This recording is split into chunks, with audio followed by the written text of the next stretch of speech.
You know, when you think of Tuskegee Airmen, you might just think about the fighter pilots, the Red Tails. The reality is Tuskegee Airmen served in many roles. Leslie Edwards, in fact, was an aircraft mechanic. He witnessed history on two fronts as a Tuskegee Airman and the start of desegregation within the ranks.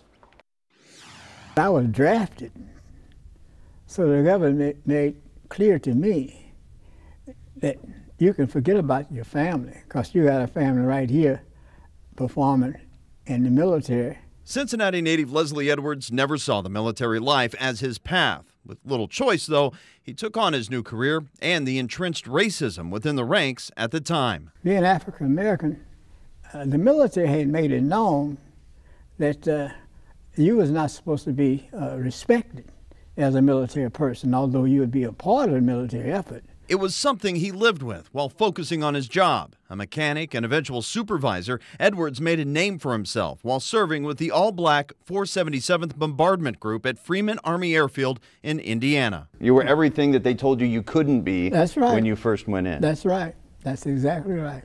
April 5th, 1945, Edwards sees as the tipping point for desegregation within the ranks.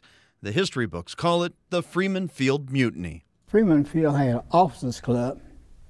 It was a beautiful officers club, but they made clear that our pilots and our officers could not go into that officers club. Our officers, black officers, started going in and started arresting them.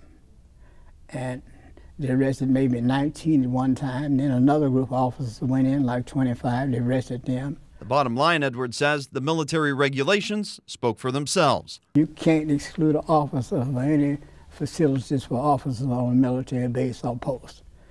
And so... the key word there, any.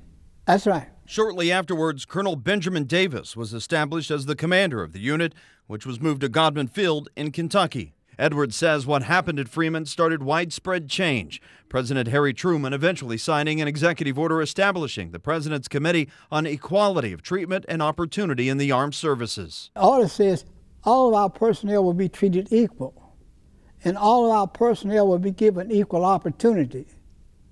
That's moving America better. Flash forward to March 29, 2007, Edwards and other living Tuskegee Airmen are then honored by President George W. Bush at the White House. And he said, I'm saluting because you have moved the nation in the right direction.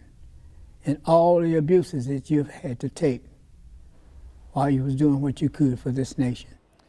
By the way, Edwards remains very active in the community, giving a number of public speeches every year. He even does a little line dancing here. Take a look at that.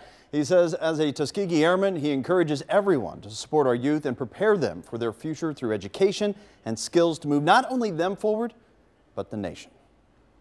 By the way, if you ever have a veteran-centered story in your community, be sure to reach out with it. Email homefront@wcpo.com.